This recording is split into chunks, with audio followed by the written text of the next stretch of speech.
So hello friends, welcome to டாமெடி explanation. இன்றைக்கி நம்ம இந்த வீடியோவை பற்றி பார்க்க போகிறோம். பார்த்தீங்கன்னா ஃப்ராக்ரன்ஸ் ஃப்ளவர் பூம் சேர்த்து டிக்னிட்டி இந்த அனிமியோட எபிசோட் 6 தான் ஃப்ரெண்ட்ஸ் பார்க்க போகிறோம். அதுக்கு நான் இருக்கிற எபிசோட பார்த்துட்டு வந்துருங்க, அப்படி தான் அது புரியும். வாங்க ஸ்ட்ரெயிட்டாக வீடியோக்குள்ளே போயிடலாம். எபிசோடோட ஸ்டார்டிங்லே என்னை மன்னிச்சது சுபாரு, உன்னை நான் அந்த இடத்துல அழுக வச்சிட்டேனோ. அந்த இடத்துல என்ன இருக்குன்னா, நம்ம ஹீரோயின் வந்து குரங்கு மாதிரி தொங்கி நம்ம சுபாருவை அழுக வச்சிருப்பா. அவளுக்கு அழுகையாக வந்திருக்கும். நிறுத்துறதுக்கு ட்ரை பண்ணுறா. சுபாருவும் சொல்கிறா, இதுக்கு மேல் டேஞ்சரான விஷயத்தெலாம் பண்ணாத, கண்டிப்பாக நான் எதுவுமே பண்ண மாட்டேன் அப்படின்னு சொல்கிறா ஹீரோயின். இதை கேட்கும்போது ஏன்னு தெரில, அவளுக்கு ரொம்ப சந்தோஷமாக ஃபீல் ஆகுது.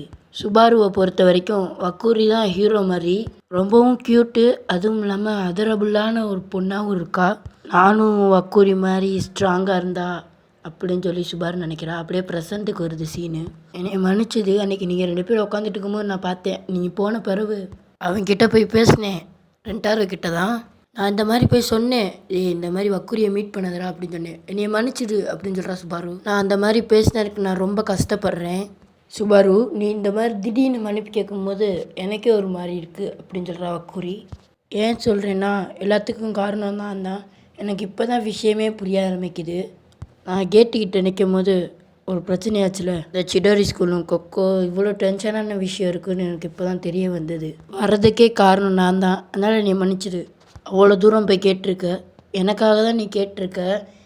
சுபாரு, நீ ரொம்ப கைண்டாக இருக்க. எனக்கு இன்னும் புரியலை, எதுக்காக வக்கூரி என்கிட்ட மன்னிப்பு கேட்கணும்? இல்லை, எனக்கு புரியலை. அன்னைக்கு இந்த விஷயம் நடந்ததே எனக்கு ஒரு மாதிரியாகவே இருந்தது. ரெண்டாரோ இந்த மாதிரி சொல்லிடுவானோ அப்படின்னு சொல்லி பயத்திலே இருந்தேன். பார்த்தா அவன் சொல்லவே இல்லை. நானும் நினச்சேன், சரி அவன் சொல்லலை, நம்மளும் இதோட இப்படியே விட்டுறலாம் அப்படின்னு சொல்லி நினச்சேன். என்னதான் இருந்தாலும் எனக்குள்ளே ஒரு கொஞ்சம் கில்ட் இருந்தது. அது ரொம்ப ரொம்ப பெருசாகிட்டே இருந்தது. என்னால் ஃப்ரீயாக எதுவுமே பண்ண முடியல. ஒரு கட்டத்தில் எனக்கு புரிஞ்சுது, நான் இந்தளவுக்கு ஒஸ்ட்டாக இருக்கேன், இவ்வளோ இதுக்கு செல்ஃபிஷாக இருக்கேன் அப்படின்னு சொல்லி எனக்கு புரிஞ்சுது. அந்த விஷயம் இன்னும் பெருசாகும் போது நான் டேரெக்டாக மெசேஜ் பண்ணி அவளை வர சொல்லிட்டேன்.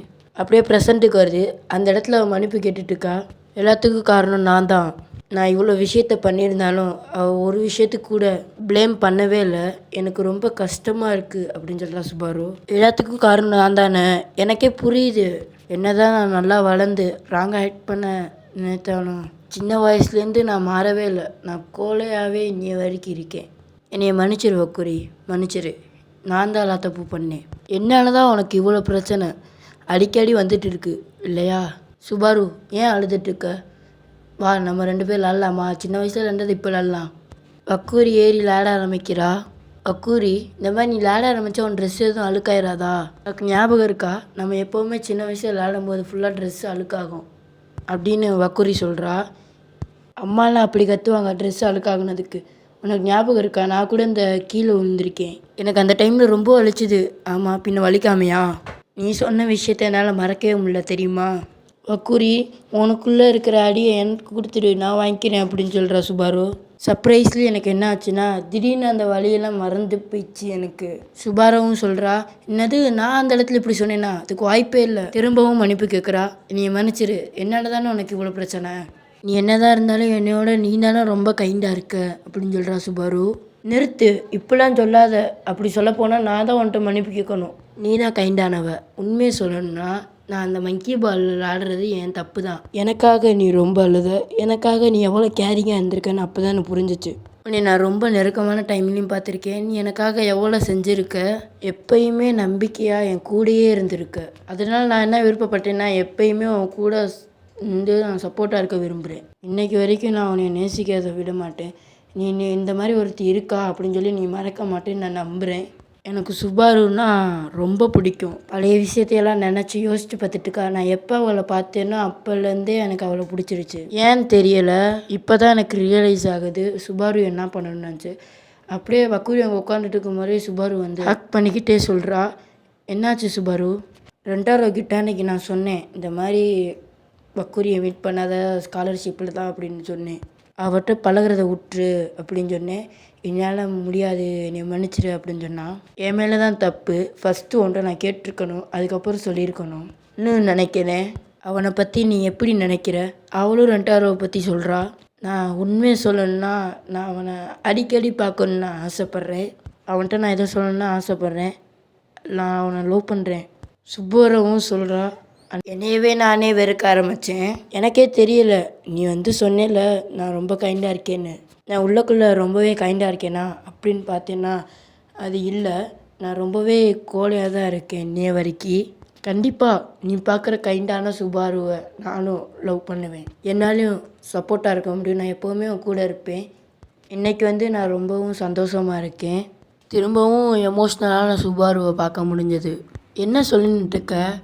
திடீர்னு அந்த இடத்துல ஒரு மெசேஜ் வருது. அம்மாள்கிட்ட இருந்து தான் வந்திருக்கு. ஹீரோயினி ஷாக் ஆகிட்டா.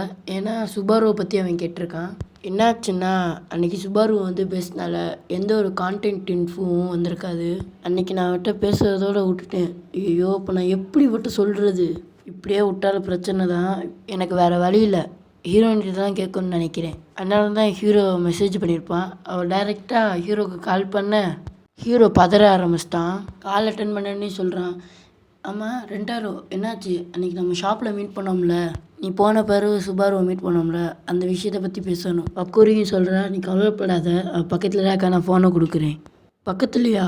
அதை பற்றி தான் பேசலாம் போனால், நாளைக்கு ஸ்கூலுக்கு அப்புறம் நீ ஃப்ரீயா அப்படின்னு சொல்லி கேட்குறாங்க. அந்த இடத்துக்கு வா நம்ம பேசலாம். அந்த இடத்துக்கும் வரான். ஆமாம் இந்த மாதிரி யூனிஃபார்மோடு பேசுறதுக்கு உனக்கு ஓகே தானா? இல்லை ஓகே தான், நம்ம பேசலாம் அப்படின்னு சொல்கிறா. எதுக்காக நீ மீட் பண்ணுன்னு சொன்னேன்? அன்றைக்கி நடந்த அந்த விஷயத்துக்காக தான் நான் பேசணுன்னு வந்தேன். வக்கூரியை நான் பார்க்கணும். அதுக்காக தான் அந்த பர்மிஷன் கேட்க தான் அவன்கிட்ட வந்தேனே. நான் ஒன்றும் வக்கூரியோட அம்மாவோ இல்லை பேரண்ட்ஸோ இல்லை. எனக்கும் தெரியும் அன்றைக்கி நடந்த விஷயம். நீ ரொம்ப வக்கூரி மேலே கவலைப்படுறேன்னு எனக்கு தெரிஞ்சுது. அவள் வந்து சொல்லியிருப்பா, இந்த மாதிரி நீ நான் புரிஞ்சுக்க ஆசைப்பட்றேன் அப்படின்னு. பிரச்சனையும் வரக்கூடாது, எந்த ஒரு தடையும் வரக்கூடாது, இவ்வளோ இக்னோரும் பண்ணக்கூடாது. அதுக்காக தான் வந்து பேசுகிறேன். ரெண்டாவதுக்கிட்ட அவள் சொல்கிறா, எதுக்காக திரும்படி சொல்கிற? அன்றைக்கே அதான் பதில் கொடுத்துட்டேல. கொடுத்துருக்கலாம். நீ வக்கூரியை எந்த அளவுக்கு கேர் பண்ணுறேன்னு எனக்கு தெரியும். வக்கூரியை நீ எந்த அளவுக்கு கேர் பண்ணுறேன்னு எனக்கு ரொம்ப பிடிச்சிருக்கு. அடரபுளாகவும் ரொம்பவும் க்யூட்டாகவே இருக்குது. நான் விரும்பலை, நான் அந்த மாதிரி அவாய்ட் பண்ணுறேன்னு. வக்கூரின்னா ரொம்பவும் இம்பார்ட்டன்ட் தானே. டைரெக்டாகவே கேட்டுட்டேன். அப்படி கேட்கும்போது வக்கூரி கிட்ட சொல்கிறா, வக்கூரி உண்மையை சொல்லணும்னா நீ லவ் பண்ணுற பையன் ரொம்பவே சாஃப்டாக இருக்கான்ப்பா. ஃப்ரீ டைமில் எப்போவும் கைண்டாக தான் ட்ரீட் பண்ணுவாங்க. அதனால தான் நான் முட்டாளாக இருக்கேன் அப்படி சொல்கிறா. ஹீரோவை பார்த்து ஒரு பால் வந்து ஃபோர்ஸ் வந்து அடிச்சிருச்சு. ஒரு சாக்கர் பால் தான். அன்றைக்கி ஒரு பையனை பார்த்துருப்பாங்களா, யூஸ்கேன்னு. அவன் தான் ஓடி வரான். அந்த பெரிய அண்ணா பெரிய அக்கா நீங்கள் என்ன பண்ணுறீங்க அப்படின்னு சொல்லி கேட்குறான். அன்றைக்கி மாதிரி இன்றைக்கும் ஒன்றா தான் இருக்கீங்க, நீங்கள் ஏதோ டேட்டிங் பண்ணுறீங்களா அப்படின்னு கேட்குறான். இல்லை அப்படி இல்லை, 2 பேரும் நல்லாவும் இருக்கீங்க, நல்லாவும் க்ளோஸாகவும் பேசுகிறீங்க. அப்போ நீங்கள் 2 பேரும் நல்ல ஃப்ரெண்ட்ஸோ? மற்றவங்களும் கூப்பிட யூஸ்கே அப்படியே போயிடுறான். இந்த பக்கம் இவங்களும் யோசிக்கிறாங்க, என்னது நல்ல ஃப்ரெண்ட்ஸா அப்படின்னு. எனக்கு கண்டிப்பாக ஒரு நாள் வரும் என்னைய லவ் பண்ண வைக்கிறதுக்கு. சுபாரவும் கேட்குறான், நம்ம 2 பேரும் ஒரு ஃப்ரெண்ட்ஸாக இருக்கலாமா அப்படின்னு. இதை கேட்டோன்னே ஹீரோ ஆடி போயிடுறான். எது நானா? ஏதாச்சும் பிரச்சனையா என்ன? இல்லை சிடோரிலேருந்து வந்திருக்கேன், உங்களுக்கு பிரச்சனையாக இருக்காதா? இல்லை அதெல்லாம் ஒன்றும் இல்லை. வக்கூரியை மீட் பண்ணிக்கலாமா? தூரத்தில் இருக்கிற வரைக்கும் எந்த ஒரு பிரச்சனையும் இல்லை. ஹீரோக்கும் புரியலை எதுக்காக சடனாக அப்படி சொல்கிறான்னு. ஃப்ரெண்டாக இருக்கலாம்னு சொன்னால, அதனால் உனக்கு ஏதாவது ஆச்சா என்ன? இல்லை உண்மையை சொல்லணும்னா அது ஒரு சீக்ரெட்ப்பா. இதோட இந்த எபிசோடு முடியுது. இது வெறும் எபிசோடு நம்பர் 6 தான். இதுக்கு முன்னாடி இருக்கிற 5 எபிசோடையும் போய் பார்க்காதவங்க போய் பார்த்துட்டு வந்துடுங்க. நல்லாவே இந்த கதை இருக்கும். போன எபிசோடில் வந்து நம்ம வக்கூரிக்கு பதிலாக கைரோன்னு எடுப்போம். அது மன்னிச்சிடுங்க. ஓகே ஃப்ரெண்ட்ஸ், நெக்ஸ்ட் வீடியோவில் சந்திப்போம். பாய் ஃப்ரெண்ட்ஸ், பாய்.